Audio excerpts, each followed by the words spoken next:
හරිනම් අපි අද වීඩියෝ එකට ගිහලා බලමු කොහොමද ඔයාගේ ෆෝන් එකේ ස්පීඩ් එක වැඩි කරගන්නේ කියලා. Hey hello සාදරයෙන් පිළිගන්නවා අදත් තියමස් රෙට් එක YouTube channel එකෙන් ගැන තවත් අලුත් මාළුත් වීඩියෝ එකකට. ඔයාලා ඉන්ට්‍රෝ එකේ දැක්කගේ අපි අද මේ වීඩියෝෙන් කතා කරන්න යන්නේ කොහොමද ඔයාගේ ස්ලෝ වෙලා තියෙන ෆෝන් එකේ ස්පීඩ් එක වැඩි කරගන්නේ කියලා. හරිනම් අපි තවත් කතා කරන්න තු වීඩියෝ එකට ගිහිල්ලා බලමු කොහොමද ඔයාගේ ස්ලෝ වෙලා තියෙන ෆෝන් එකේ ස්පීඩ් එක වැඩි කරගන්නේ කියලා.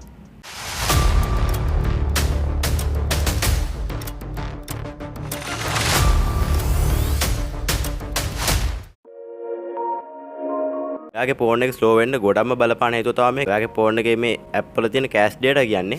ඔයාට මේ කෑෂ් ඩේටා ඔයාගේ ෆෝන් එකකින් අයින් කරගන්න ඔයාට පුළුවන් ඔයාගේ ෆෝන් එකේ සෙටින් වලට ගිහිල්ලා මේ සෙටින් වලින් apps කියන ඔප්ෂන් එක ඔයා සිලෙක්ට් කරගන්න.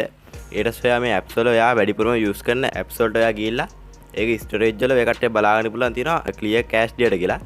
ඔයාට පුළුවන් මේ clear cache data දීලා ඔයාගේ මේ ෆෝන් එකේ තියෙන cache data ටික ඉවත් කරගන්න. මේ cache data ඉවත් කරන එකෙන් සරලව වෙන්නේ ඒ ඔයාගේ app වල තියෙන తాවකාලික data remove කරන එක. මේකෙන් පුළුවන් ඔයාට ඔයාගේ ෆෝන් එක ගොඩක් ස්පීඩ් කරගන්න. ඔයාගේ ෆෝන් එකේ ඔයා යූස් කරන්නේ නැති app තියනවද? ඒවා ඔයාගේ ෆෝන් එකේ RAM battery storage ගොඩක් යූස් කරනවා කියලා ඔයා දන්නවද?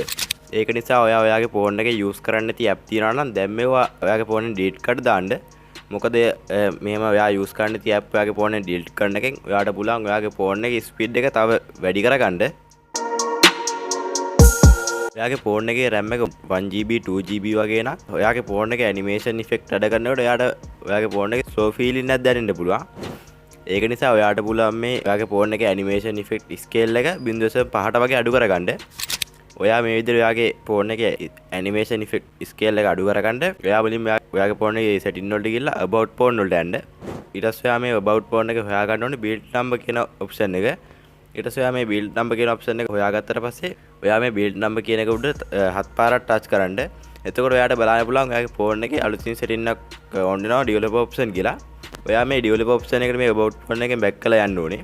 ඊට පස්සේ ඔයා මේ විදිහට developer option එකට ගියාට පස්සේ ඔයා ටිකක් යටට ගියාට පස්සේ බලා ගන්න පුළුවන් Windows animation සහ transaction animation කියලා. ඔයා මේ animation option වලට ගිහලා ඔයා මේ animation වල scale එක 0.5ට දාගන්න. මේකෙන් පුළුවන් ඔයාගේ animation scale එක අඩු කරලා ඔයාගේ ෆෝන් එකේ ස්පීඩ් එක වැඩි කරගන්න. ඔයා Facebook, TikTok, Messenger වගේ app පාවිච්චි කරනවා නම් ඔයාට පුළුවන් මේ app වලම light version එක use කරන්න. මොකද මේ light version use කරන එකේ වාසිය තමයි original app වලට megabyte ගාණක් අඩුයි වගේ මේවට use වෙන memory එක සහ RAM එකත් අඩුයි. මේකෙන් ඔයාට පුළුවන් ඔයාගේ ෆෝන් එකේ memory එක ඉතුරු කරගෙන ඔයාගේ ෆෝන් එකේ ස්පීඩ් එක වැඩි කරගන්න. ඕනෙම ෆෝන් එක multitasking වැඩ කරද්දී RAM එක ගොඩක් use වෙනවා. ඒක නිසා ඔයාට පුළුවන් ඔයාගේ ෆෝන් එකේ recent use වෙන app close කරලා දාන්න. ඒ වගේ තමයි ඔයාට පුළුවන් ඔයාගේ ෆෝන් එකේ background use වෙන app ටික disable කරලා දාන්න. ඔයාට මේ setting එක ඔයාගේ ෆෝන් එකේ හොයාගන්න බැරි නම් ඔයාට පුළුවන් setting වලට ගිහිල්ලා disable background app කියලා ඔයාට setting වල search කරලා මේ setting එක හොයාගෙන මේ setting එක ඔයාට පුළුවන් disable කරලා දාන්න. මේකනුත් පුළුවන් ඔයාගේ ෆෝන් එකේ speed එක ගොඩක් වැඩි කරගන්න. ඔයාගේ ෆෝන් එකේ ඔයා use කරන්නේ නැති Google account තියනවද? ඔයාගේ ෆෝන් එකේ ඔයා use කරන්නේ නැති Google account තියනවා නම් ඔයාට පුළුවන් මේ Google account sync වෙන එක off කරලා දාන්න. ඒකෙන් ඔයාට පුළුවන් ඔයාගේ ෆෝන් එකේ ස්පීඩ් එක වගේම ෆෝන් එකේ battery life එක ගැන මේ දෙකම ඔයාට පුළුවන් save කරගන්න. ඔයාට මේ විදිහට ඔයාගේ ෆෝන් එකේ අනවශ්‍ය account sync වෙන එක off කරගන්න. ඔයා මුලින්ම ඔයාගේ ෆෝන් එකේ setting වලට යන්න. ඊට පස්සේ ඔයා ටිකක් පල්ලයට යනකොට ඔයාට බලන්න පුළුවන් account කියලා option එකක් තියෙනවා. ඔයා මේ account කියන option එකේ ඔයාට දැන් අනවශ්‍ය Google accounts touch කරලා ඔයාට පුළුවන් මේ Google accounts sync වෙන එක off කරගන්න. ඔයාට පුළුවන් මේ setting එක use කරලා ඔයාගේ ෆෝන් එකේ battery එක වගේම ෆෝන් එකේ speed එකත් වැඩි කරගන්න.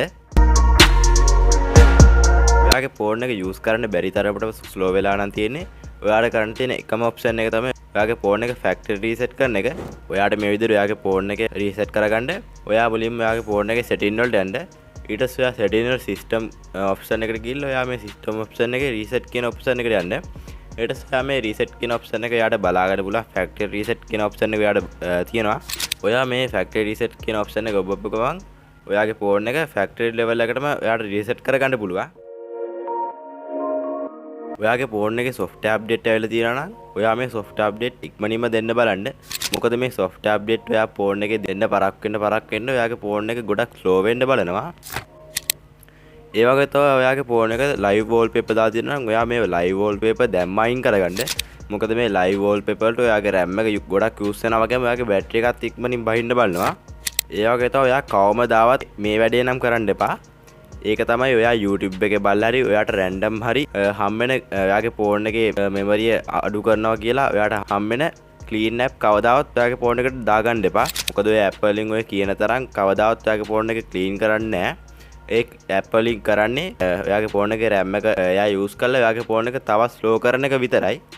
ඔයා මේ ටිප්ස් හරියටම try කරලා බලන්න. මොකද ඔයාට මේ ටිප්ස් වලින් පුළුවන් safety ඔයාගේ ෆෝන් එකේ ස්පීඩ් එක වැඩි කරගන්න පුළුවන්. මේ ටිප්ස් වලින් ඔයාගේ ෆෝන් එකේ ස්පීඩ් එක වැඩි වුණා නම් අනිවාර්යෙන් ඒක කමෙන්ට් එකකින් කියාගෙන යන්න. ඒ වගේ තමයි ඔයා තාමත් අපේ හිමස් ටෙක් YouTube channel එක subscribe කරලා නැත්නම් දැන්ම පාලා තියෙන subscribe button එක subscribe කරලා ඉතින් bell icon එකත් ඔල්ලා ගන්න. ඒ වගේම ඔයාගේ slow phone එකක් තියෙන යාළුවටත් මේ වීඩියෝ එක share කරගෙන යන්න. හරි නම් අදට මම ගෙනාව වීඩියෝ එක මේ විදිහට ඉවර වෙනවා. මේ වගේ අලුත් ඉන්ටරෙස්ටඩ් වීඩියෝ කරගෙන කව කට්ටියම පරිස්සමෙන් ඉන්න හැමෝටම ජය වේවා.